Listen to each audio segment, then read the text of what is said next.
Colombia. Colombia. Ok. Estamos esperando a Argentina. Llevamos un poquito de atraso. Argentina, ¿estamos listos?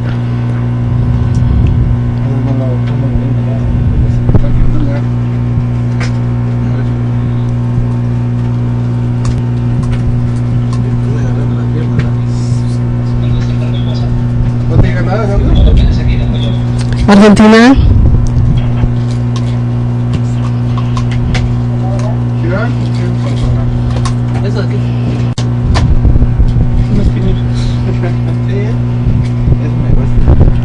Argentina, buenas tardes.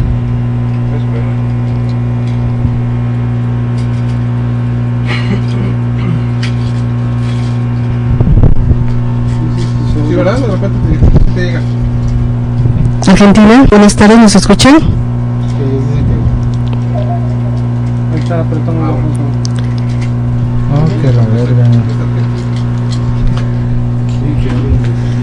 Argentina, buenas tardes, ¿nos escuchan? Somos aquí en Ciudad de México. Pero está muy bajo el sonido de Argentina. Argentina, escuchamos muy bajo el audio, ¿pueden subir, por favor, su volumen?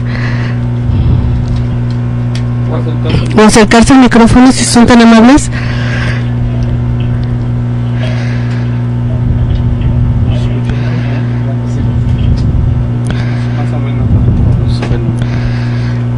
Argentina. Sí, dile que sí. Sí, aquí en México. Argentina, ¿me escuchan? Ya la escuchamos algo abajo, ¿me escuchan ya bien?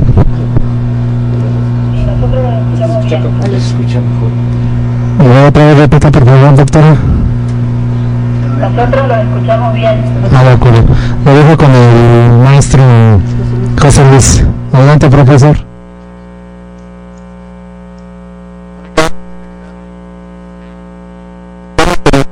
Ya la sesión, algunas pruebas finales.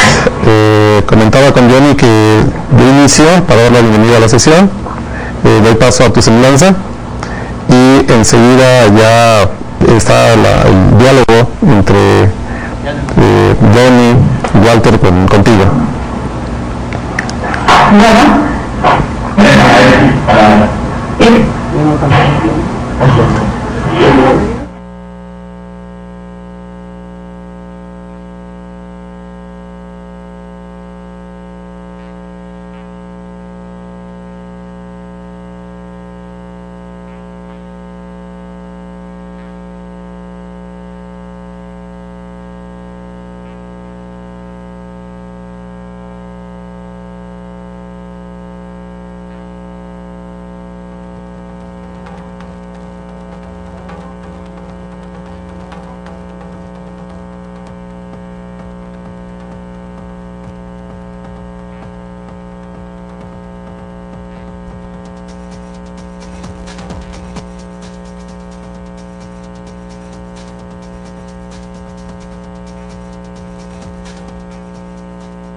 A la sección 97 del seminario Repensar las Matemáticas. En esta ocasión nuestro tema es la voz del docente como productor del conocimiento. Nuestra invitada es la doctora Mónica Villarreal, que se encuentra en Córdoba, Argentina. Nuestros dialogantes se encuentran a su vez en Colombia, Johnny Alexander Villa Ochoa y Walter Castro. Iniciamos por conocer algo del trabajo de su desempeño profesional de la doctora Mónica Villarreal.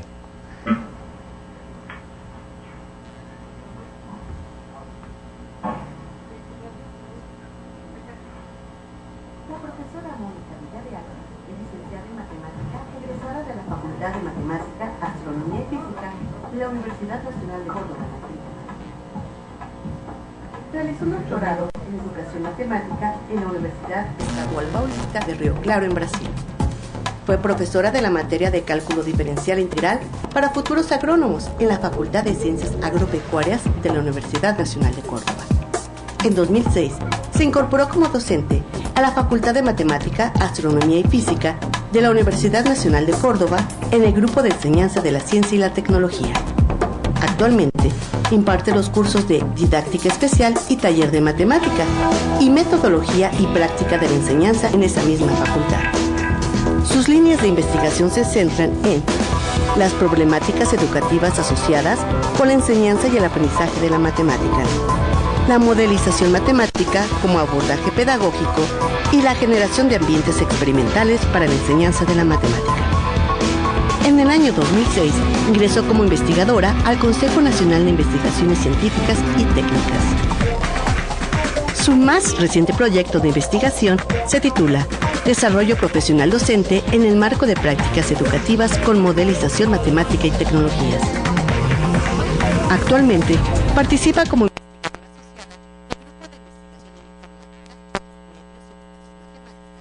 el programa de posgrado en Educación Matemática de la Universidad Estadual Paulista que coordina el Dr. Marcelo Borba.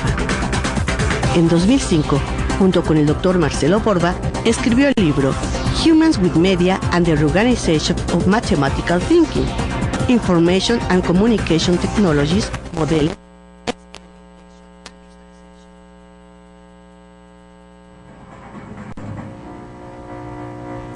Bien.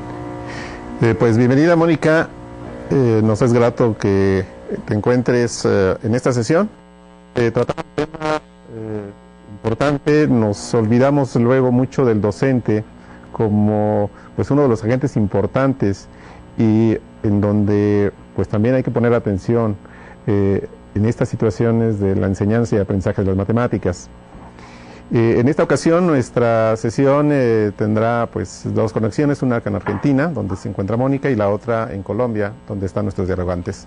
Además tenemos también una conexión en México con el SEC Campeche, que sigue esta sesión, y bueno, pues iniciemos la parte sustancial de nuestra sesión. Adelante, Colombia.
Perfectamente.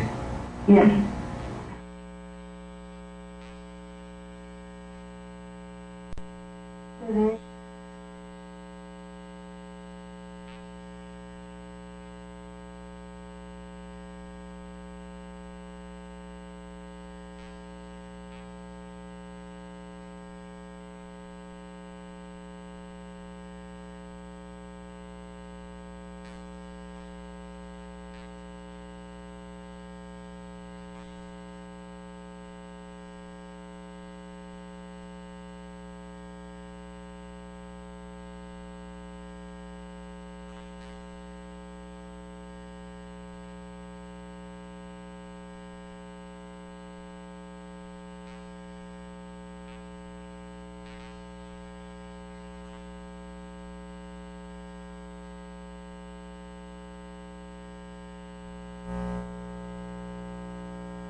En el desarrollo de la educación.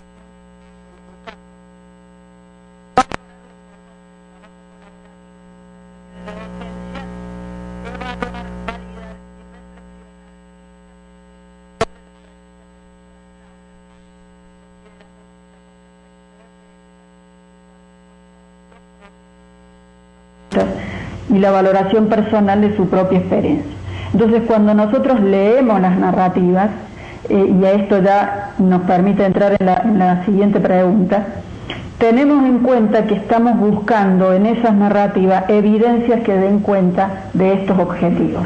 Es decir, se pone en evidencia en la narrativa la importancia de la planificación, se pone en evidencia en la narrativa el valor del trabajo y la importancia del trabajo en colaboración con el colega. Son críticos al momento de evaluar su propio accionar en la práctica. Es decir, todo es como que esas son las preguntas que les hacemos a las narrativas.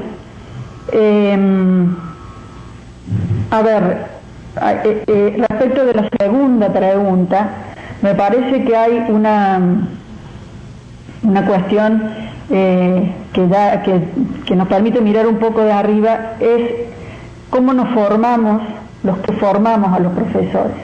Esa es una problemática que en realidad es bastante poco investigada y a veces uno también se va formando autodidactamente.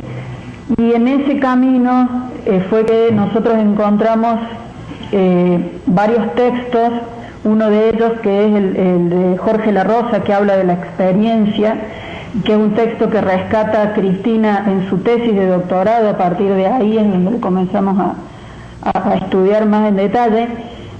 El grupo de Dario Fiorentini en Brasil, que hace trabajo colaborativo con docentes, toman también ese autor y esta importancia de colocar la experiencia en el centro de la formación del profesor. Nos lleva entonces a leer un texto de ellos que se llama Las posibilidades formativas e investigativas de la narrativa en educación matemática, y ahí fue un poco la formación nuestra en torno a eso.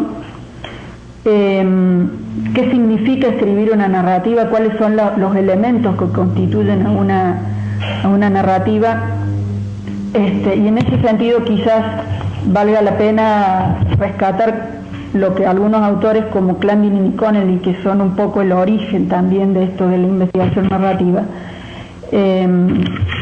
destacan como siendo centrales en la producción de una narrativa, que son la temporalidad, los espacios, el contexto en donde ocurren las experiencias y las interrelaciones con los actores presentes en el evento que uno quiere narrar. Entonces, creo que es importante reconocer cuáles son los elementos que constituyen una narrativa: tiempo, espacios e interrelaciones. Entender que el momento de la escritura permite generar un momento de reflexión acerca de lo que se ha vivido, de lo que el sujeto que escribe ha vivido. Y el sujeto que narra debe ser el sujeto de una experiencia en el sentido que nosotros colocamos en el texto de La Rosa. Un sujeto que es vulnerable, un sujeto que está expuesto, que es... a ver, tengo acá algunas anotaciones que me van a ayudar.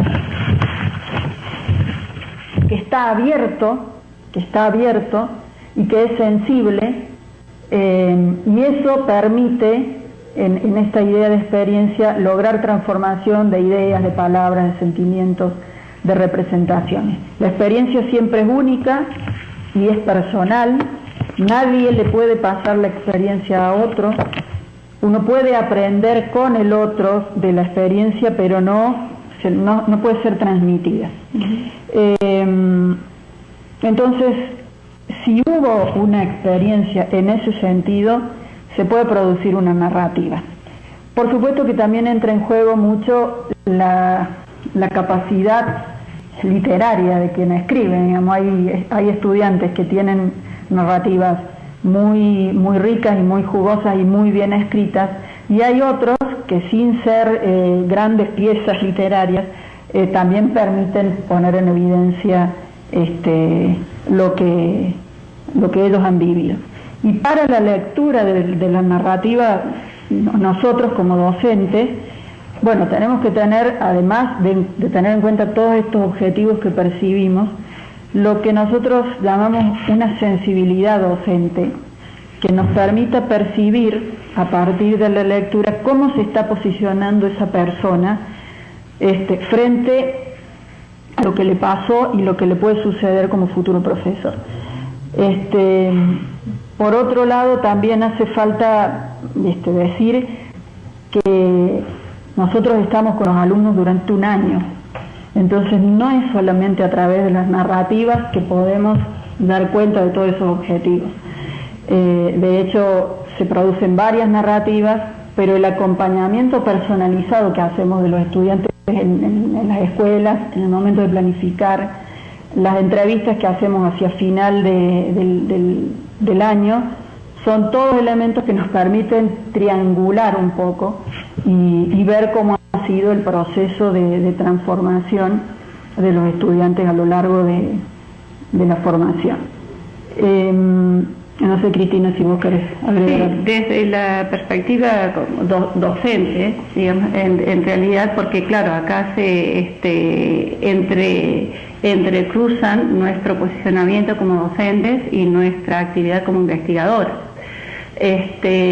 Debo decir que son durante un año 8 horas por semana, lo cual es bastante, y además nosotros vamos haciendo recuperaciones constantes, no solamente de las narrativas escritas, sino de lo que serían narrativas orales, cuando ellos presentan lo que nosotros llamamos los guiones conjeturales, cuando uno les da un problema de matemática que lo tienen que desarmar desde la perspectiva del interior de la propia matemática que subyace en ese problema, y desde la perspectiva pedagógico-didáctica, si ese problema estaría en condiciones de ser enseñado. Es decir, lo que hemos presentado en el artículo es fundamentalmente narrativas escritas, pero nosotros contamos con una gran cantidad de narrativas orales.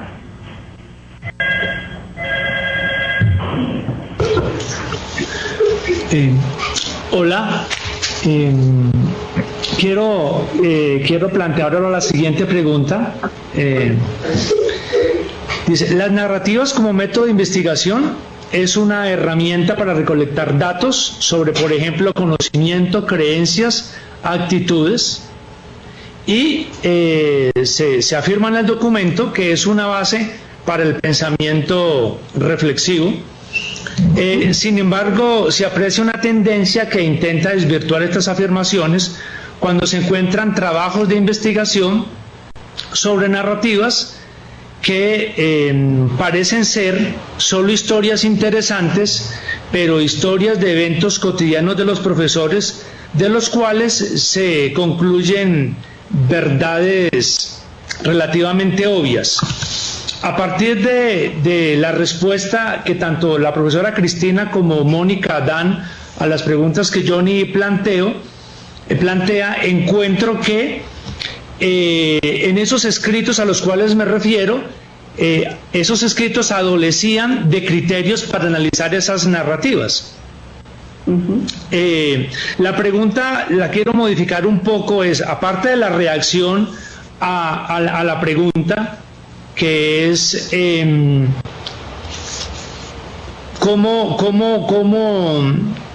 cómo evitar que la narrativa se convierta solamente en la descripción de una historia interesante para lograr obtener de esas narrativas información o conocimiento importante respecto a conocimientos, creencias, actitudes. ¿Cuáles son los criterios que se podrían utilizar? ¿De dónde se obtienen esos criterios para analizar las narrativas? Ahora la profesora Mónica estaba mencionando algunos. Bien. En términos de investigación, una narrativa en sí misma puede no significar más que una historia o un conjunto de anécdotas. Que se digan novedades a partir de un conjunto de narrativas de profesores, me parece que tiene más que ver con la experticia o falta de experticia de quien investiga que con las narrativas en sí. Por otro lado, la descalificación de la investigación narrativa viene generalmente de la mano de perspectivas positivistas de investigación que buscan generalizaciones, mientras que la investigación interpretativa, dentro de la cual se inscribe la investigación narrativa, busca mostrar particularidades. El punto es qué preguntas de investigación se plantean y cómo son usadas las narrativas para responder esas preguntas. Entiendo que, por ejemplo, las narrativas pueden ser fértiles para estudiar el conocimiento práctico del profesor o aspectos de la práctica docente que no tienen que ver con el manejo disciplinar o lo didáctico específicamente, sino, por ejemplo, con las formas de entender el trabajo docente, los modos de entender la vida de sus alumnos, las formas de resolver conflictos. En fin, las narrativas vistas desde una perspectiva de investigación son fuentes muy ricas, pero es necesario saber para qué se las usa y cómo se las analiza. Un poco lo que decía hace un rato de tener en cuenta cuáles son los elementos que constituyen una narrativa y ver cuáles son los movimientos que realiza quien escribe la narrativa en términos de pasado, presente y futuro, en términos de temporalidad, y cómo se mueve entre el interior y lo externo, es decir, esto que La Rosa dice, salir de sí mismo y volver a sí mismo transformado luego de haber tenido una experiencia. Entonces, esas experiencias que se relatan en una narrativa son únicas e irrepetibles y por eso no se buscan generalidades, pero es necesario saber escudriñarlas y saber preguntarles. Probablemente el contenido de las narrativas puede incluir obviedades a los ojos de quien lo lee. Por ejemplo, una obviedad es que planificar es importante antes de ir a dar clases, y eso lo dicen muchos estudiantes en sus narrativas. Sin embargo, esos conocimientos no resultan obvios para los estudiantes, y que puedan expresarlo a partir de sus propias experiencias habla de su desarrollo profesional y de la atribución de sentido a lo que significa planificar, ¿no? Para dar un ejemplo. Cristina, no sé si querés. Sí, yo diría dos cuestiones que para mí son muy importantes en relación a la investigación narrativa o la investigación en la cual la narrativa es el medio esencial a través del cual yo voy a recoger datos particulares, ¿no? Por un lado, tiene que ver con, en particular en este caso, nosotros estamos centrados en formación de profesores.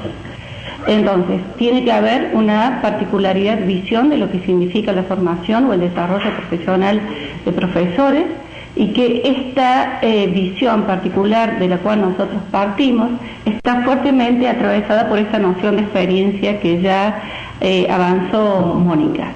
Y tanto la idea de desarrollo como la idea de experiencia son, digamos, procesos de largo plazo.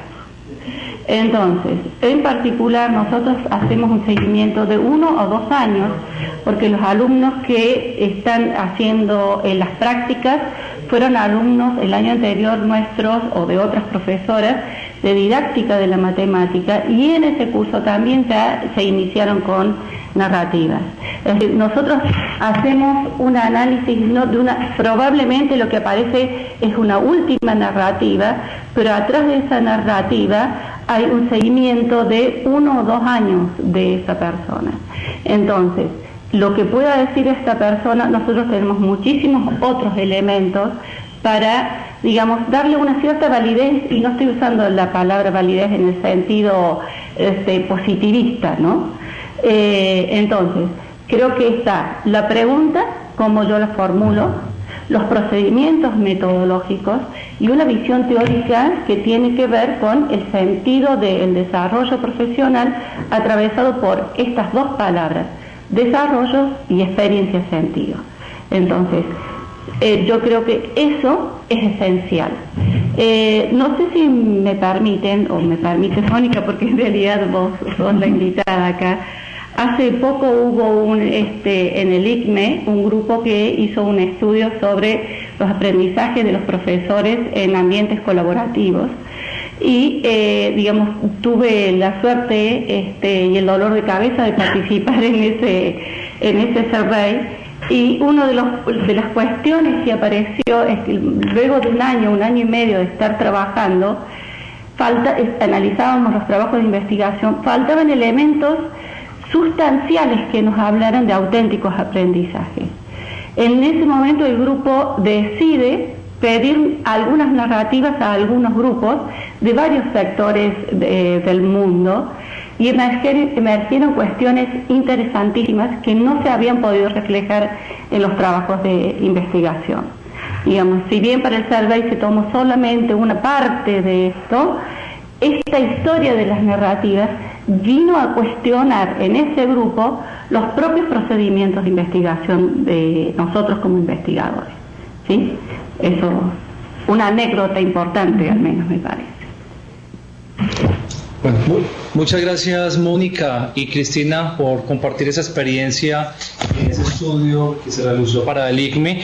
Y quisiera resaltar algunos de los elementos que han planteado en relación de ¿para qué se usan esas narrativas? Es una pregunta obligada que tenemos que hacernos como profesores, como formadores de profesores y sobre todo pues como investigadores, para poder reconocer esos movimientos que vive quien está haciendo la narrativa. Se me hace importante y quería resaltar esos aspectos porque en nuestra experiencia como profesores, en nuestra experiencia también como investigadores y algunos reportes de investigación, hemos visto ciertas dificultades, como ya lo habíamos mencionado, en el uso de las narrativas, y principalmente una de ellas tiene que ver con el condicionamiento que a veces tiene quien narra frente a para quien está narrando. a veces esas narraciones podrían enmascarar algunas visiones, podrían enmascarar lo que realmente está pensando o está sintiendo quien narra para satisfacer, según él, quizás las expectativas de aquella persona que lo entrevista o aquella persona con quien está dialogando. Entonces, frente a esas realidades que a veces ocurren, de que las narrativas enmascaran un poco lo que verdaderamente está sintiendo y viviendo y pensando quien está narrando, que ustedes han vivido algo al respecto, han tenido esa experiencia de pensar de que alguien que está narrando no está narrando verdaderamente lo que él siente, y si lo han reconocido, cómo poder atenderlas pues en futuros trabajos. Sí, nosotros hemos usado las narrativas principalmente como una herramienta para la formación reflexiva de profesores, pero como ya lo dijimos antes, no es la única herramienta que nos permite ver lo que los alumnos piensan, ya que los estamos acompañando a lo largo de todo un año completo en el 100% de la planificación que ellos realizan y las clases en las prácticas en las escuelas. Es decir, que no solamente contamos con lo que dicen o escriben, sino también vemos lo que hacen. Y ese acompañamiento es fundamental para poder distinguir qué cosas, en general en las narrativas no mienten, pero sí pueden no escribir ciertas cuestiones que después uno las termina, ya las viene observando y a veces las termina de confirmar en las entrevistas finales que hacemos a cada uno de los practicantes que terminan las prácticas. Un ejemplo, porque bueno, el hecho de estar preparando las respuestas me hizo volver a leer varias narrativas y es interesante contrastar como las prácticas se hacen de a dos, contrastar los relatos, las narrativas de quienes han sido pares pedagógicos en el momento de las prácticas en aula. Y hubo en particular un grupo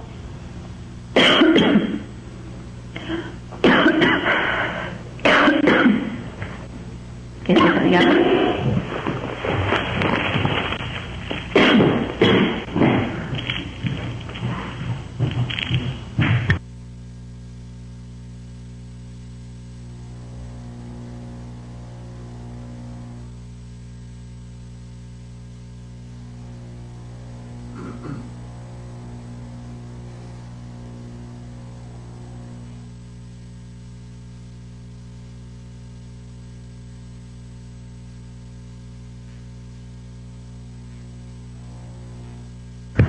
Perdón, me estoy acordando del caso de Esteban, por ejemplo.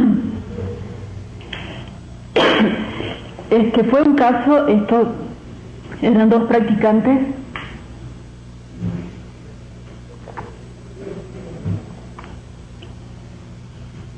estoy llorando. Bueno, puedo contar yo alguno, no es exactamente el mismo caso que quería comentar Mónica.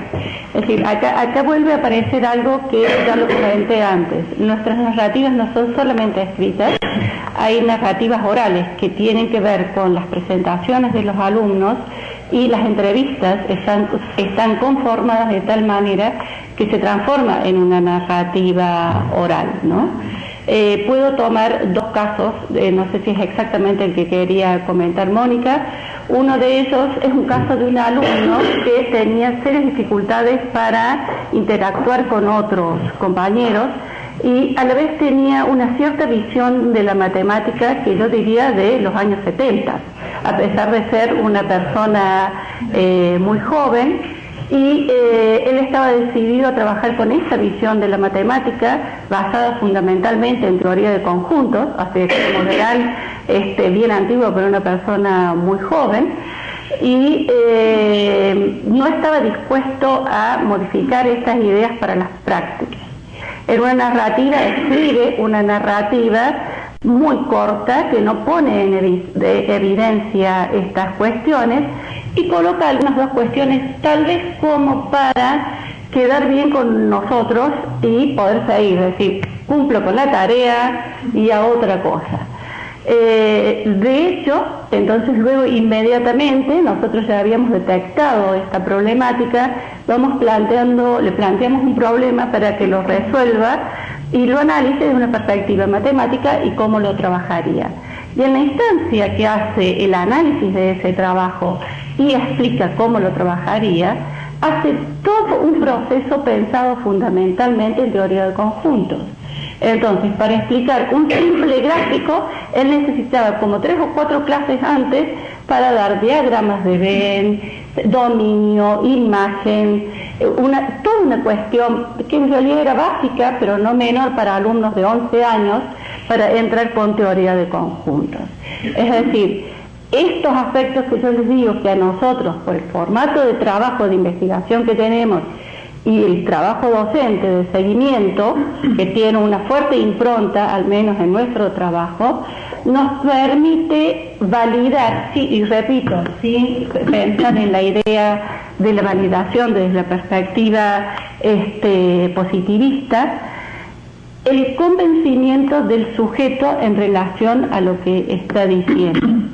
Y fue claro que para este alumno, tanto la experiencia didáctica como la experiencia del primer periodo no había sido una experiencia auténtica en el sentido de la Rosa, que no pudo nunca modificar y nunca pudo al final armar un conjunto de clases razonables para iniciar sus prácticas.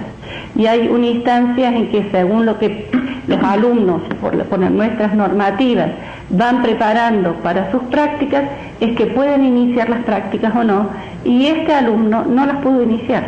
Y de hecho, nunca pudo formar grupo. Siempre planteó hacer el trabajo de práctica solo. Es decir, una primer narrativa que él ya venía, que le habían contado los otros compañeros, decía algo muy escueto, ¿sí? Muy escueto, en ese sentido, no mentía, pero no colocaba todo, se hizo evidente en todo su trabajo. Entonces, tenemos esos procesos o medios para validar, digamos, de alguna manera. Y otro fue lo que nos quisieron hacer ver dos alumnos que parecía que se llevaban muy bien, y ese llevarse muy bien lo pudieron sostener hasta el instante en que se les aprobó la práctica. Luego de la práctica hacemos las entrevistas. Nosotros habíamos detectado problemas entre ellos y se hicieron absolutamente evidentes. Es decir, ellos habían querido dar la imagen desde la oralidad, desde algunos escritos, que el trabajo era auténticamente colaborativo, y en realidad fue un esfuerzo extraordinario que tuvieron que hacer, y en el medio hubo muchas peleas que trataron de ocultar, que para nosotros eran evidentes, ellos nos las querían reconocer, y una vez que se aprobaron las prácticas, lo reconocieron. Es decir, son alumnos que no pudieron en todo este proceso tener una transformación auténtica en el sentido del trabajo colaborativo. Y entonces vuelvo a decir algo que me parece que tanto Mónica como yo habíamos dicho, que acá es este acompañamiento, todo este procedimiento que es muy costoso en tiempo para nosotros, pero es muy valioso para poder sostener el sentido, un auténtico sentido de la práctica de narrativa. Muchas gracias, Cristina, por ese par de ejemplos. Y bueno, al respecto, pues como le decía al comienzo, pues a nosotros también nos ha pasado que a veces los estudiantes se condicionan para presentar sus verbalizaciones, sus narrativas escritas.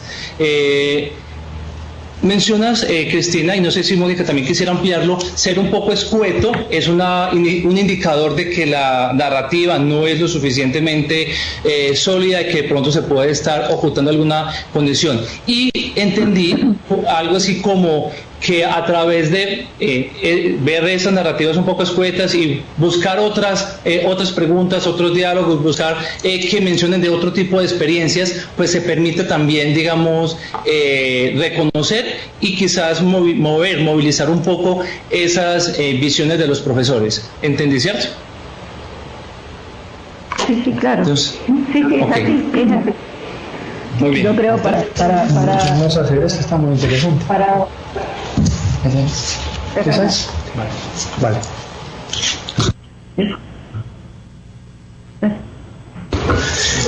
Hola, quisiera pedirle tanto a Cristina como a Mónica que reaccionaran frente a esta afirmación en el contexto de formación de profesores. La afirmación es esta: la investigación narrativa debe asociarse con la reflexión como actividad profesional para que el conocimiento producido en la práctica sea cuestionado y estructurado en sesiones de discusión con los colegas. De otra manera, la investigación pierde su valor formativo. En el contexto, esta es como una afirmación en el contexto de formación de profesores. Es decir, no basta que se narre, o tal vez no se basta que se narre o que se escriba la experiencia, pero se debe actuar sobre esa narrativa con la ayuda del profesor formador y con la ayuda de los estudiantes que participan, para que esos elementos de conocimiento que pueden estar ocultos sean resaltados tanto por los profesores que orientan el curso como por los colegas. De otra manera, pedirle a los estudiantes que escriban narrativas y no reflexionar y actuar sobre ellas, pues sería, lo pongo entre comillas, como un poco de pérdida de tiempo o simplemente hacer la tarea. Efectivamente, en el caso que comentábamos de esta narrativa escueta, en el momento de la presentación, los propios compañeros del curso le fueron haciendo más preguntas y, bueno, esta persona claramente no estaba abierta en el sentido de las rosas para receptar, y sus respuestas fueron muy cortas, decir, bueno, no lo pensé, muy evasivas, ¿no? Entonces, tanto como él como con otros alumnos, generalmente se les suele decir, bueno, ahora que has aceptado todas estas reflexiones, estas preguntas, ¿no te gustaría volver a escribirlas? ¿Sí? Y en general, ahí también, no dicen que no. Y hay gente que la vuelve a escribir y que retoma todo lo trabajado y discutido de una manera maravillosa, porque efectivamente no lo pensaron, porque en una primera instancia tienen temor de mostrarse frente a sus compañeros, y en particular esta persona prácticamente no modificó. La volvió a escribir de nuevo para cumplir con la tarea, pero tuvo 2 o 3 cambios, ni siquiera cambios, ampliar algo, tomando más bien las palabras de sus compañeros, es decir, más que su propia voz, era colocar la voz del otro, y con eso también cumplía. A medida que ha pasado el tiempo, en general, luego de la primera narrativa, los alumnos ya demandan una segunda narrativa. Demandan, no sabía que era todo esto, no sabía qué podía decir, no sabía que me iban a hacer estas preguntas, y cuando empiezan a dar respuestas a las preguntas, se empieza ya a reconstruir una nueva narrativa que tiene los aportes de esta visión colectiva, digamos. Sobre eso tenemos muchísimos ejemplos. Un caso muy reciente, eran 2 compañeras que eran muy amigas, y una de ellas en la narración comenta cuán mal había pasado en una situación de evaluación, y que su otra compañera no la había pasado tan mal porque era la favorita del profesor. Y bueno, lo comenta esto y lo amplía, lo primero lo escribe, después lo amplía. La compañera que estaba al lado pidió inmediatamente participar, y entonces ella dice, no, acá lo importante es decir que yo también lo pasé muy mal, porque yo me sentía muy mal que el profesor me tratara así y me apartara de mi amiga con esa cuestión. Que su compañera, que ella no lo había escrito en su narrativa, y entonces pidió, ¿puedo agregar todo esto y extenderme sobre esto en mi nueva narrativa? La cuestión que obviamente se le permitió. Pero esta nueva narrativa es factible gracias a la reflexión de su propia compañera y los aportes de los otros compañeros. Y acá empieza a aparecer este aspecto que me parece muy naturalmente en estos grupos, que es la colaboración. Creo que están dispuestos a colaborar porque las ideas que aportan son totalmente desinteresadas. No sé, Mónica, si querías ampliar algo sobre eso. No, ahora que recupere un poquito la voz. En realidad, lo primero que quería pedirle a Walter, que lo hizo al principio, era un poco hablar un poquito más de qué era, de dónde venía esta afirmación, en qué contexto se estaba hablando, de qué actividad profesional estamos hablando. Bueno, y eso lo aclaró muy bien. Bueno, coincido plenamente con lo que colocó Cristina, porque no solamente lo importante es hacer, si bien hay narrativas que uno las puede hacer para uno mismo, las narrativas que intentamos que se compartan en el aula, siempre tenemos que avisar antes de que esas narrativas van a ser leídas de manera pública, y eso a veces también condiciona las producciones. El hecho de poder leerlas y discutirlas es fundamental. En el caso particular de las narrativas de prácticas, a veces no lo hacemos porque es la última actividad que se hace en el curso y ya lo tomamos y las leemos solamente nosotros, pero de hecho ellos nos reclaman de poder compartirlas con sus compañeros y a veces, bueno, decidimos hacerlas públicas a través del aula virtual que tenemos en la materia en donde se comparten materiales. Pero en ese caso, por ejemplo, no se hace la discusión. Pero siempre tenemos que tener en claro lo que el uso de las narrativas en términos de una herramienta para la formación y el uso de las narrativas en términos de una herramienta de investigación. Son cosas diferentes. Y en términos de investigación es claro que uno tiene que estar permanentemente conversando con el otro, con quien produjo la narrativa, y en ese sentido un aspecto importante en términos de investigación es que si uno va a hacer una investigación de tipo narrativo, tiene que tener un vínculo con quien va a participar realizando las narrativas de una confianza bastante alta, para que no se produzcan, bueno, estos engaños a los cuales se refería Johnny antes y que pueden ocurrir en la investigación, pero al igual que, como decíamos, en la parte de la narrativa en procesos de formación, la importancia de utilizar y de triangular, como se dice en investigación, con diferentes fuentes es fundamental. Vamos a hacer esto.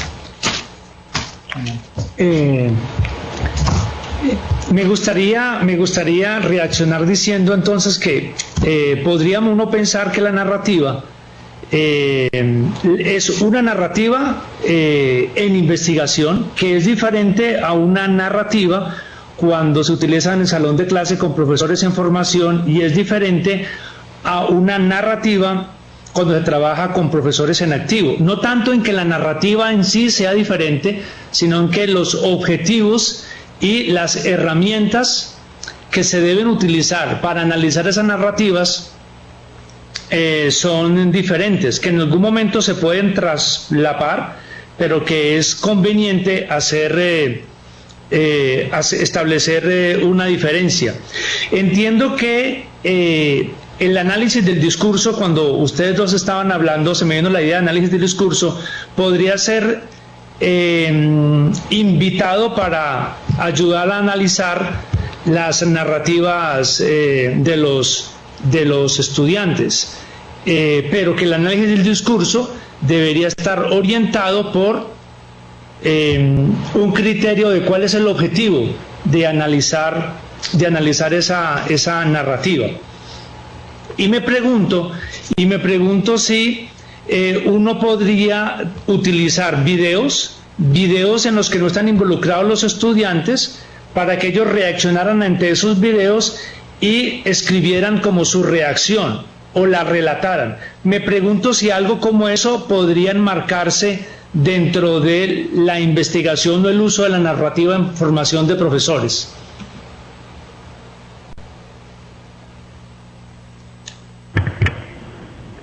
En relación a lo que es análisis discurso, bueno, digamos, si bien ha estado más fuertemente vinculado a lo que fue mi tesis, se trabajó y tomé en ese momento como sustento teórico del trabajo de Bakhtin, ¿sí? Quien es el que habla de esta idea de la voz, ¿sí? Y habla de también estas ideas de las narraciones de los sujetos y cómo a medida que la narración se transforma el sujeto, a medida que el sujeto se transforma en la narración, porque entra en otro, lo que él llama esferas de actividades. Es bastante complicado, pero eso estaba por lo menos en mi tesis y estamos tratando de ver cómo se va incorporando un poco más a este trabajo actual. Respecto a la otra.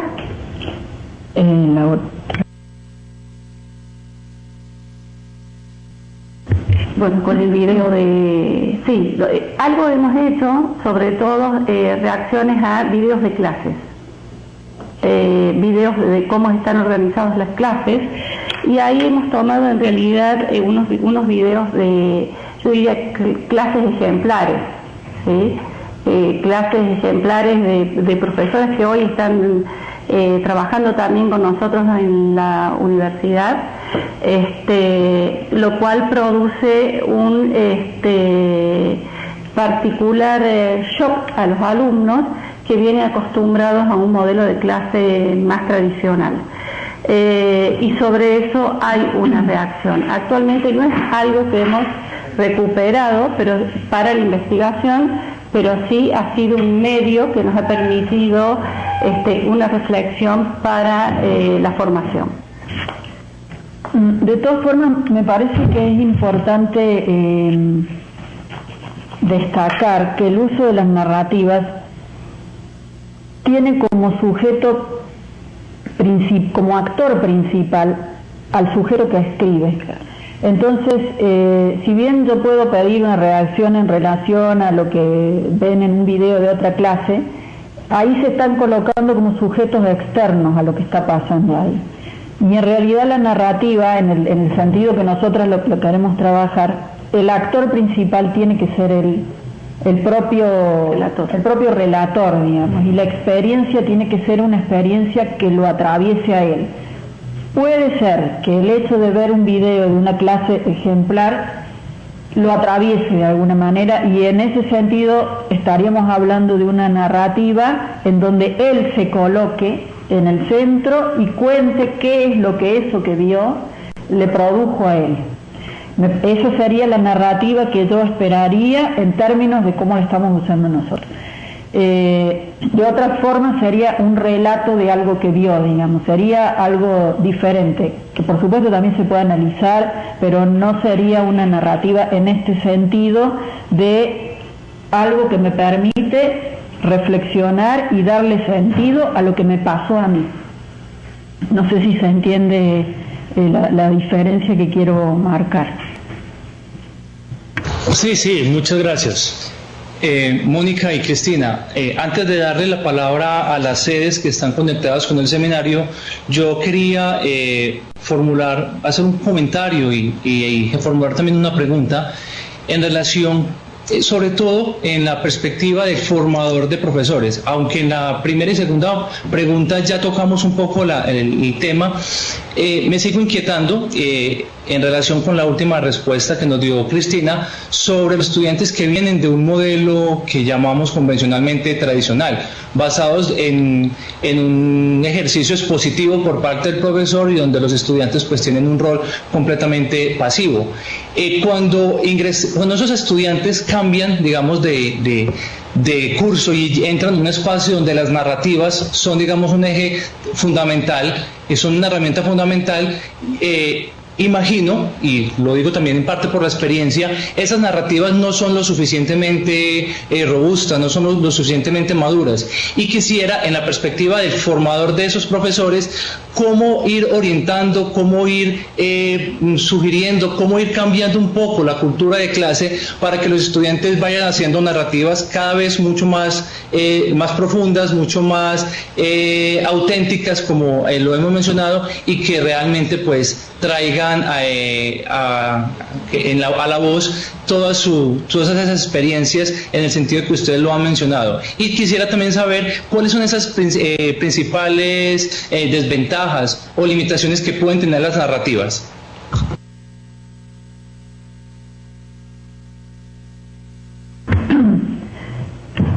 Bien, hay con respecto a estos estudiantes que tienen a veces una estructura de personalidad inclusive más cerrada y poco accesible al cambio, digamos, a la transformación, es un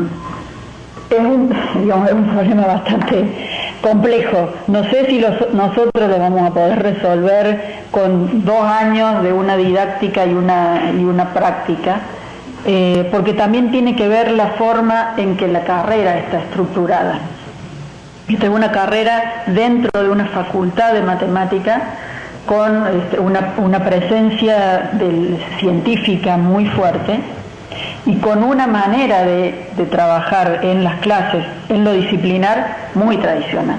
Entonces, es como difícil cambiar esa cultura de los propios profesores que dictan las materias disciplinares, que yo creo que debiera ser un cambio más desde ese lugar para poder de alguna manera que esa transformación no se inicie en el momento en que llegan a las materias pedagógicas, sino que comiencen a verse, a reconocerse otras formas de enseñar la matemática. Eso por un lado, digamos.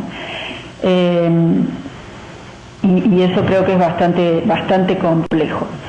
Sí, siempre tratamos de mostrar a veces cómo, por ejemplo, para dar un ejemplo concreto sobre el uso de la modelización que hemos trabajado en varias prácticas. Desde la teoría hablamos de la modelización y mostramos ejemplos y vemos cómo se han producido clases con resultados positivos, pero siempre al momento de poner el cuerpo para trabajar con modelización en el aula, se producen los miedos, las inseguridades, y por eso decimos, bueno, en una práctica supervisada y súper acompañada, se animan, porque estamos ahí, digamos, para sostenerlos. Nada garantiza tampoco que después de haber hecho esa práctica sea algo que ellos adopten en su práctica futura. Eso tampoco tenemos cómo garantizarlo. Sí creo que sería, y ahí ya estoy manifestando un anhelo, creo que podríamos realizar trabajos que continúen con los estudiantes que se van recibiendo en términos de tener grupos que funcionen en la universidad y donde podamos ir tratando las problemáticas de la práctica y viendo cómo esos modelos un poco menos tradicionales pueden ponerse en práctica. Yo no estoy tan preocupada en que las narrativas sean jugosas, sino que las experiencias sean jugosas, porque las narrativas van a ser jugosas en términos de si las experiencias que ellos vivieron fueron importantes. Entonces, hablar de desventajas, yo puedo decir poco de las desventajas de la investigación narrativa porque nosotros no hemos realizado no hemos trabajado con investigación narrativa, hemos utilizado las narrativas en una instancia de formación que es diferente. Respondería con una obviedad, digamos, usarla para lo que corresponde, para lo que no corresponde o sin convencimiento de su potencialidad es una desventaja, digamos, ¿no? Si no estás convencido no lo uses. Y acá rescato las palabras de una investigadora mexicana, Mercedes Blanco, que habla sobre la investigación narrativa y dice: la llamada investigación narrativa, al igual que cualquier enfoque teórico y metodológico, será de mayor o menor utilidad dependiendo de aquello de lo cual se quiera dar cuenta, como se ha señalado en el texto de la autora, para abarcar los ámbitos subjetivos y sobre todo los procesos que derivan en el hacer sentido, en el dar sentido. Ese es el objetivo de la investigación narrativa. Este tipo de aproximación resultan muy convenientes. Entonces, eso en relación a la investigación. Y en relación al uso de las narrativas en la formación de profesores, puede representar una desventaja que para quien tenga dificultad para escribir, para quien piense que no resulta de utilidad y lo considere una sensiblería, por ejemplo. A nosotros, como docentes, nos ha permitido poner de manifiesto para nosotros mismos el alto nivel de complejidad que significan las prácticas para los estudiantes, la inmensa fuente de experiencia que significan y el modo en que los estudiantes atribuyen sentido a ese periodo. Esto implica para nosotros como docentes que tenemos que hacernos cargo de la mar de sensaciones, sentimientos y situaciones complejas que hay que sortear. Es realmente una experiencia que nos atraviesa a nosotros, porque en una clase tradicional, esto que comentaba Cristina, de la evaluación, de cómo me sentí yo cuando fui evaluada, de lo que hiciste vos y lo que el profesor pensaba de vos, en general queda oculto, digamos. Y al darle la palabra al estudiante a través de esas narrativas, nos coloca a nosotros en situaciones que a veces son difíciles de sortear y que terminan en llantos, entrevistas que terminan diciendo: para mí la práctica fue una tortura con esta persona, y todo eso hay que poner el cuerpo para sostener a los alumnos y para sostenernos nosotros como docentes, ¿no? Sobre esto, si me permiten, solamente agregaría algo que ya dije, que el sentido de las narrativas en general, ya sea como formación o investigadores, no está desprendido de cierta visión teórica desde la cual se trabaja. Nosotros decidimos desplazarnos de una visión de ver lo educativo desde el par teoría práctica a verlo desde el par experiencia sentido. Y eso, es un sustento importante y dispone tanto al formador como al investigador desde otro lugar. Bien, muchas gracias Mónica y Cristina por esos ejemplos, por esos comentarios, por esas visiones que nos ofrecen acerca de la experiencia como formadoras de profesores a través de las narrativas. Vamos a dar paso al siguiente segmento del seminario, que consiste en dar la palabra a las sedes que están conectadas con nosotros.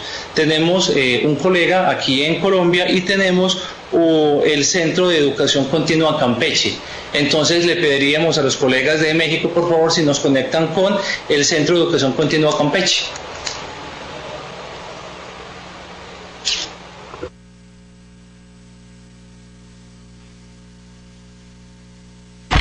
¿De Campeche nos escuchan?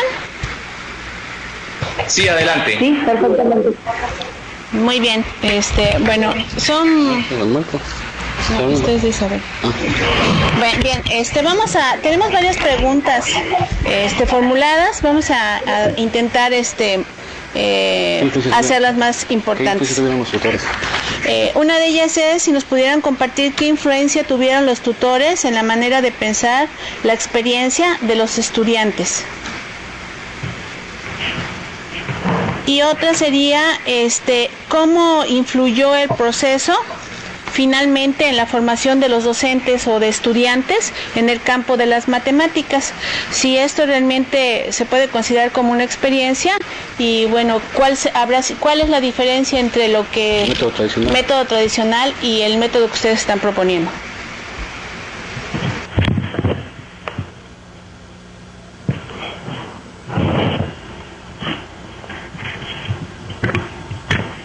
Hola, ¿me escuchan? Sí, gracias.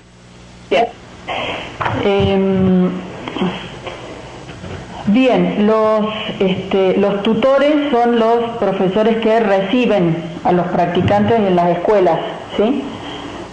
Son los profesores de escuela secundaria. No sé si se refieren a esos tutores o a los supervisores de la universidad que somos nosotros. A los supervisores que son ustedes. La influencia, bueno, es mucha, porque de hecho todo lo que es la planificación que los chicos tienen que hacer para comenzar sus prácticas está totalmente supervisada por nosotros. En el momento de realizar las planificaciones, bueno, la escuela que recibe a los practicantes es quien nos indica cuál es el tema matemático que tienen que trabajar. En general las prácticas se extienden a lo largo de un mes, más o menos, con 5 módulos de 40 minutos por semana en general. Y se planifica absolutamente todo desde toda la unidad didáctica, incluida la evaluación. Hemos usado mucho lo que se llaman los guiones conjeturales para poder hacer anticipaciones de lo que ocurre en clase, es decir, no solamente decir, bueno, cuáles son los objetivos, cuáles son los contenidos, qué recursos vamos a usar, cómo vamos a distribuir eso en el tiempo, cómo se va a trabajar en el aula, sino también tratar de hacer anticipaciones de lo que va a ocurrir en el aula a través de lo que llamamos guiones conjeturales, que son de alguna manera una ficción didáctica, que como le llaman los autores, de qué es lo que puede llegar a ocurrir y cómo yo puedo reaccionar como docente frente a eso. Todo eso nosotros lo vemos permanentemente y lo vamos corrigiendo con ellos, de modo que la práctica que se realiza tiene una influencia bastante importante. De hecho, en las propias narrativas, eso también está reconocido por los estudiantes. A mí me hubiera gustado tal cosa y hicimos tal otra, y después nos dimos cuenta que eso estuvo bien porque nosotros no sabíamos, bueno, etcétera, etcétera. Entonces la influencia de nosotros como supervisores es por supuesto muy, muy alta en esa experiencia. No sé si querés decir. Sí, digamos, es inevitable la influencia. Es verdad que hacemos un esfuerzo muy importante en esos guiones conjeturales y en todo lo que ellos van escribiendo, porque todo lo que producen debe quedar escrito, todo lo que piensan hacer debe quedar escrito en estos guiones. Tratamos de respetar lo que más se puede la voz del propio estudiante. Es decir, porque tienen estilos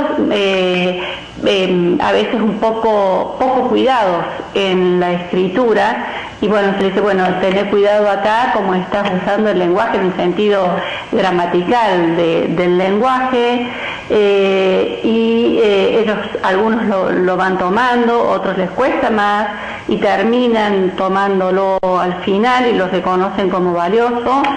Y la otra es con respecto a cuando hacen propuestas, cuando trabajan definiciones, digamos, por ahí colocan definiciones que son alguna descripción muy difusa, que no tienen en cuenta todas las condiciones matemáticas que debería cumplir, digamos, por ejemplo, el hecho de ser ángulos complementarios.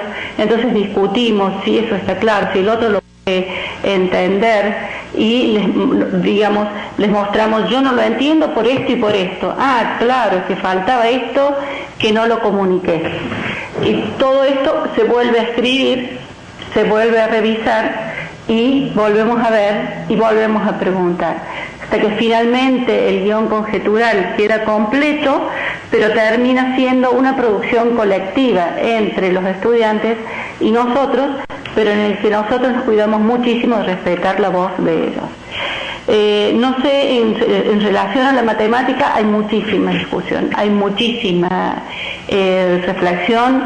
Un problema que tuve ahora muy recientemente, hace unos días, eran unas alumnas que tenían que enseñar fracciones y la profesora del curso quería entrar con fracciones desde el sentido parte-todo, no la fracción como una representación del número racional. Y las alumnas primero lo tomaron como parte-todo, entonces yo les empecé a hacer algunas preguntas y para decir, a ver, ¿cuánto contribuía esto y hasta dónde nos acotaba el trabajo matemático posterior con los estudiantes cuando lo aparto de la fracción como número racional? Estas alumnas solas se pusieron a estudiar sobre la fracción como número racional y la diferencia entre presentarlo y trabajarlo solo como parte todo o como número racional. ¿Qué posibilitaba uno y qué impedía ese parte todo y qué posibilitaba el otro y qué impedía? Eso después lo presentaron al resto de sus compañeras porque nos pareció muy relevante y entonces algunos grupos de compañeros dijeron, y ahora entiendo el error que tenía una alumna que yo le estaba ayudando, una alumna muy jovencita, porque no reconocía al 1 medio como un número, lo reconocía como una representación. Entonces el caso al que hacía referencia de la alumna más joven que ella estaba preparando, tenía que resolver una ecuación y verificar que x igual a 1 medio era solución. Y no sabía qué hacer, porque para ella no era un número, sino era un dibujo del numerito de arriba, la rayita y el numerito de abajo. Y entonces a esas alumnas dijeron, claro, porque a esta niña nunca le enseñaron que esto es un número, ¿sí? Esto los doy como un ejemplo de una reflexión que viene de estas narrativas escritas y que se lleva luego a una narrativa oral, que son escuchadas por sus compañeras y se produce esta reflexión abierta entre todos y finalmente se toma una decisión para el guión conjetural final. No sé, Mónica, si querías decir algo. No entendí bien lo del tradicional y del otro método. Sí, no sé si entendimos bien lo referido a esto de lo tradicional, pero creo poder decir que muchos chicos quieren empezar sus prácticas diciendo, a ver, el tema que tengo que dar es poliedros. Bueno, voy a definir lo que es un poliedro, voy a mostrar ejemplos de poliedros, voy a reconocer qué cuerpos son poliedros. Y eso, que es una estructura más o menos clásica y tradicional en su formación en la facultad, ya no va, digamos, para lo que nosotros pretendemos, digamos, en una práctica. ¿Cómo definir lo que es un poliedro? Hay que trabajar desde otro lugar. La definición no es lo primero, la definición puede ser algo que se construya en el aula. ¿Y cómo la voy a construir? Entonces, es un poco invertir eso, sacarlos de ese espacio, de ese lugar común de definición, ejemplo, ejercicio, o teoría, ejemplo, ejercicios, al cual están acostumbrados.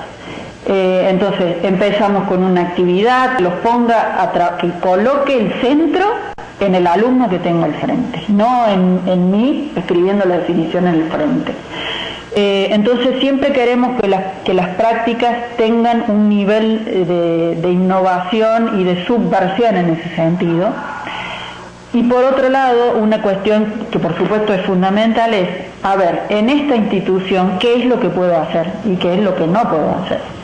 ¿Qué recursos tengo y puedo usarlos y debo usarlos?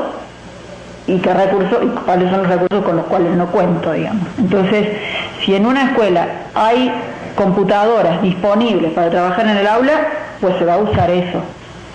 Si no hay, bueno, veremos otro modo, pero a veces, bueno, un ejemplo cual ya comentó Cristina, de un estudiante que era bastante tradicional, tampoco quería usar tecnologías, porque él nunca había usado tecnologías, nunca le habían enseñado, y él lo mismo había aprendido matemáticas. Entonces, bueno, cómo trabajar con eso y colocarlos en situación de que ellos pueden aprender matemática con las tecnologías. Por ejemplo, digo, para dar algunos ejemplos. lo último que diría acá en este trabajo que comentaba Mónica, uno va recurriendo a esto y que acá tienen valor las narrativas, es la creación de sentido, ¿sí? Entonces digo, bueno, cuando vos estabas estudiando esto, ¿qué sentido le atribuías? ¿Qué sentido crees que le va a atribuir a este alumno a la definición? ¿Qué sentido crees que le va a atribuir a esto? Entonces, esa idea del sentido que viene impregnando de todo el trabajo es un recurso muy importante para hacer repensar las prácticas.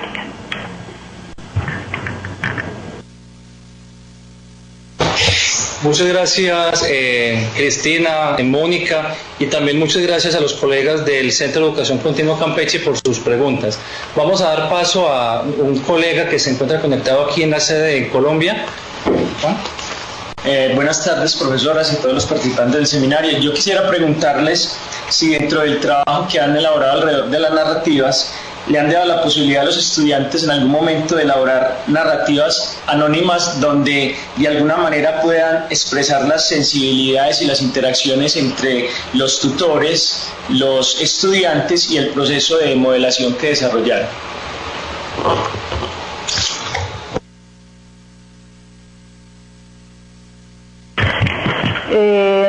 Narrativas anónimas no, nunca hemos realizado, porque me parece que también le quitaría justamente la impronta que tiene la narrativa, que es contar mi experiencia, o sea, estaría dejando de lado el sujeto. Entonces nunca son anónimas. A veces sí hay cuando realizamos las entrevistas, que son entrevistas que se realizan al final de la práctica, sí solemos hacer que haya al menos otra persona, además de quien fue el tutor, que puede preguntar y el tutor solamente escucha. Y en esas narrativas, en esas entrevistas que son narrativas orales, suelen aparecer algunas cuestiones vinculadas con los tutores, pero bueno, también se da a veces que el que es responsable máximo, digamos, de la materia suele recibir comentarios de los tutores, a veces en términos y de los supervisores, a veces en términos de queja, pero en realidad lo que uno trata de hacer es siempre que la persona a la cual se le tiene que hacer una crítica esté presente, digamos, que no sea el correveidile, digamos, o el chusmerío o acusar a alguien. Entonces siempre tratamos de que estén todos los involucrados para tratar esas situaciones. Solamente agregaría que en particular estas narrativas que se convierten en narrativas orales, ¿no?, que son las entrevistas estas, donde pueden, las preguntas se les hace sumamente amplia, grande, y aparecen, si hubo conflictos con tutores o supervisores, aparecen. A esa altura ya han ganado la confianza en nosotros, en el supervisor y en el equipo de trabajo, como para saber que pueden decir lo que mejor les parezca con un grado de respeto, ¿sí? No obstante eso, lo pueden llegar a decir incluso de sus compañeros de práctica. Entonces, ya se llega a una instancia de confianza importante. Bien, pasamos ahora a la siguiente sesión y vamos a leer algunas preguntas de los colegas que han sido propuestas en el foro. Voy a permitirme leer la pregunta de la colega María Eugenia Ramírez Solís, quien está en México, y dice: hola Mónica y compañeros, la experiencia de cada docente a lo largo de su trayectoria también se ve influenciada por sus creencias y emociones, las cuales pudimos observar en las narrativas que se ejemplifican en el documento de referencia. Esto probablemente interfiere o favorece su desarrollo profesional.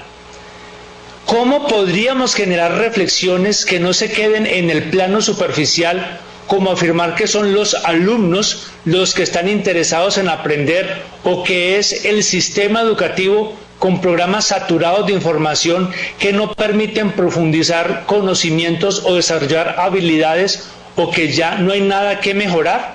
Otra pregunta que ella plantea es: ¿en qué momento del desarrollo docente es favorable promover narrativas que impulsen reflexiones profundas?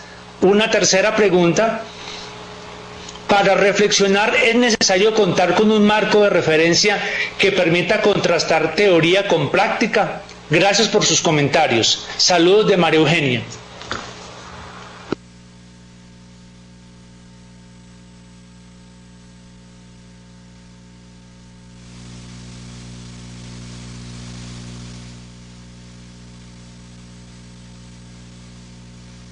En realidad la primera pregunta es un poco concisa, no entendí del todo la pregunta. No entendí. Vale, si quieres la vuelvo a leer. Bien. Es esta, María Eugenia. Dice, la pregunta es, ¿cómo podríamos generar reflexiones que no se queden en el plano superficial? ¿Cómo afirmar que son los alumnos los que no están interesados en aprender o que es el sistema educativo con programas saturados de información que no permiten profundizar conocimientos o desarrollar habilidades o que ya no hay nada que mejorar?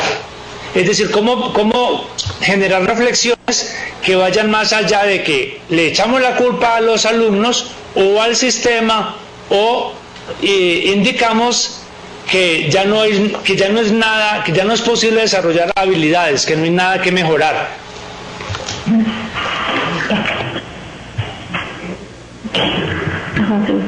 Bueno,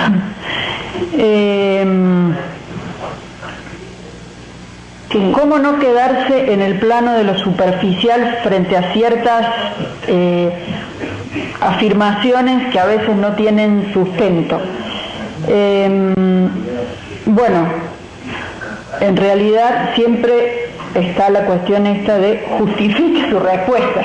¿Por qué está diciendo eso? ¿Cuáles son las evidencias que me dicen o que me están mostrando que los alumnos no aprenden porque no tienen ganas o porque son vagos? ¿De dónde saco eso, digamos? Entonces,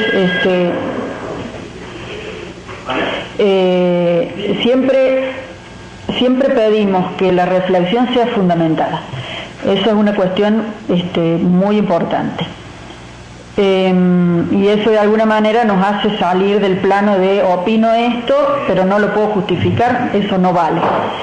Y la segunda pregunta era en qué momentos del desarrollo profesional usar las narrativas. Nosotros las usamos desde el comienzo, digamos. Es más, el primer día de clase se produce la primera narrativa cuya consigna es cuéntenos cómo fue su ingreso a la carrera, por qué eligió ser profesor de matemática y qué expectativas tiene en relación a la carrera. Eso es el primer día de clases. Sin saber ni siquiera lo que es una narrativa. Les decimos, escriban. Les estamos pidiendo que escriban algo de lo que saben, de ellos mismos, digamos. Después hablamos de cuáles son los elementos de una narrativa. Podemos ver quiénes son aparecen personajes, personas, otras personas involucradas. Aparece la madre, el padre, un profesor, un tío que es docente y que lo influenció. Entonces comienzan a aparecer personajes, aparecen lugares, la escuela, la casa, la calle, aparece el juego del pasado, presente, futuro, es decir, la temporalidad. Y entonces a partir de las propias narrativas de ellos podemos introducir cuáles son los elementos que constituyen una narrativa y, por supuesto, después pueden mejorarla. Y por supuesto que en términos de la reflexión, a medida que pasa el tiempo y que va avanzando el desarrollo de la materia, hay por supuesto elementos que están siendo discutidos. Comenzamos a discutir qué es la modelización, por ejemplo, qué significa usar tecnologías en una clase de matemática, qué posición epistemológica tomo frente a la presencia de la tecnología, y eso, por supuesto, se va reflejando en los escritos que ellos van produciendo, y en el momento de la narrativa final de las prácticas se van recuperando todos esos elementos, es decir, que de hecho hay un marco de referencia para reflexionar y para que está de alguna manera también atravesando la experiencia de cada uno y que aparece en las narrativas. Entonces ese marco de referencia es justamente lo que se ha ido trabajando a lo largo del curso de metodología, y también se rescata lo que se ha trabajado en el curso de didáctica. Estaría bien ahí. Bueno, muy bien, Mónica. Cristina, se nos está agotando ya el tiempo de la sesión. En el foro han quedado otros tantas preguntas de Óscar Guerrero de la Universidad de los Andes en Venezuela, de Carmen Cubillas, de Martín Tamayo, de Noemí Lara de la Universidad de Querétaro, y de otros colegas que han estado interesados pues en la temática, y con certeza que a lo largo de estas semanas nos estarán llegando otras preguntas. Les pediríamos a ustedes que en la medida de sus posibilidades pues ingresen al foro que está colocado en el blog del Seminario Repensar las Matemáticas, y nos colaboren pues con sus apreciaciones, con sus respuestas a las preguntas que allí se han venido planteando. Una vez más, pues muchísimas gracias por su disposición, por estar con nosotros, por compartir sus experiencias, por abrir un poco el debate frente a esta temática de las narrativas. Quisiéramos que antes de cerrar ustedes nos dieran algún comentario final, algunas indicaciones, algunas valoraciones frente al trabajo que hemos desarrollado hoy y sobre su participación en el seminario.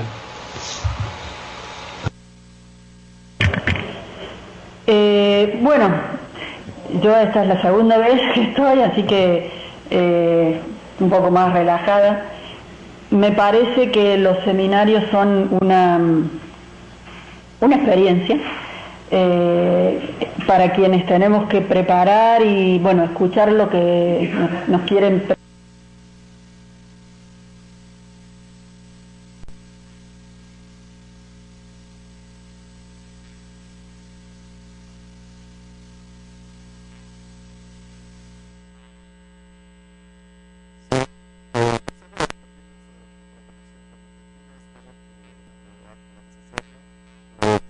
Han estado comentando lo que es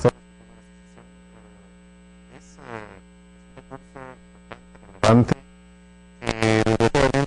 no podemos utilizarlo como ellos nos lo han descrito en Argentina, dado que carecemos nosotros de esta formación profesional para docentes en los niveles de bachillerato superior. Nos queda en México, desde luego, esto de las narrativas como un recurso para profesores en activo, y es un tema que seguramente vale la pena discutir, y que pues el foro que tenemos para esta sesión pues es un espacio adecuado para ello. Agradecemos que la participación en Argentina de nuestras invitadas, no fue una, fueron dos, hayan sido explícitas, suficientemente explícitas, creo, como para que tengamos una mejor idea de esta situación, de esta perspectiva de las narrativas, que no es simplemente pedir una, digamos, descripción de lo que se vivió, lo que se sintió ante ciertas situaciones o ciertas exigencias en su formación, sino algo más profundo que nos permite entender mejor lo que está implícito en la formación de profesores, algo que particularmente ahora con las exigencias que se tienen, de nuevos desafíos, de pues nuevas responsabilidades que tenemos ahora los docentes, resultan un medio adecuado para conocer estas situaciones, estos conflictos que se viven, que resultan relevantes para pues obtener un mejor desempeño. Bueno, no sé si finalmente podamos tener esta comunicación, pero si no, te pediría, Johnny, que nos hicieras algún comentario breve sobre esta sesión. Hola, José Luis. Pues yo les quería comentar a las colegas Cristina y Mónica que relacionado con la narrativa está el poder de la palabra y cómo es de importante e interesante que la palabra y la explicación de nuestras colegas Cristina y Mónica hacen mucho más que una lectura juiciosa y cuidadosa de los documentos. Hay unas ideas importantes que se narran y que aclaran tremendamente las dudas que algunos de nosotros teníamos cuando abordamos con mucho ánimo la lectura de los documentos. Pues ya tenemos a nuestras colegas de regreso y entonces les damos paso para que hagan sus comentarios.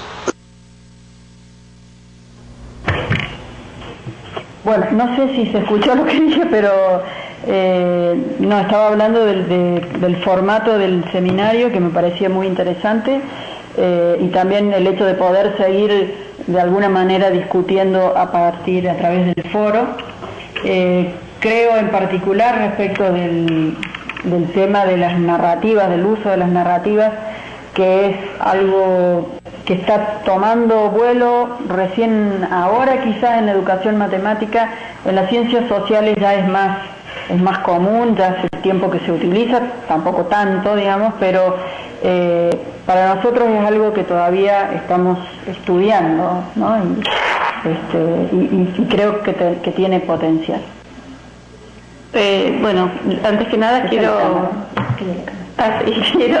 agradecerles a todos ustedes y a Mónica que me invitó medio muy encima, y bueno, y a ustedes que hayan tenido la capacidad de receptar un poco mi presencia, que no estaba prevista. Eso es lo primero que quiero hacer. Bueno, estos seminarios definitivamente son para mí altamente productivos. Hacemos presentes estas narrativas que muestran el detrás de escena, ¿sí? El detrás de escena del trabajo de los formadores de profesores y el trabajo de investigadores que deciden llevar adelante un paradigma de trabajo no tan difundido. Diría en Clandin y Conley que en realidad estamos narrando otra narración y que tiene que sobrevivir a la gran narración, a la gran narrativa positivista. Bueno, eso significa bastante esfuerzo y un principio de trabajo colaborativo muy importante entre quienes estamos acá. Muchas gracias, antes que nada.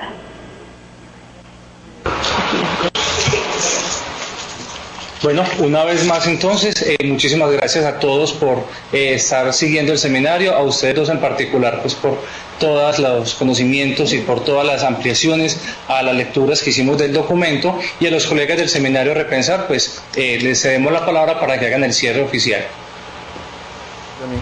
Pues gracias de nuevo a Colombia, gracias a Argentina por esta sesión. Y bueno, pues nos resta invitar para la siguiente sesión, la número 98, con el tema Modelación en la enseñanza, el problema del peso del hospital. Nuestra invitada en este caso es la doctora Kathleen Pinot, de la Escuela de Tecnología Superior de Quebec, Canadá. Y como ya lo dijo Johnny, pues está el foro de esta sesión para que podamos ampliar justamente la discusión y pues enriquecerla, redondearla. Muchas gracias.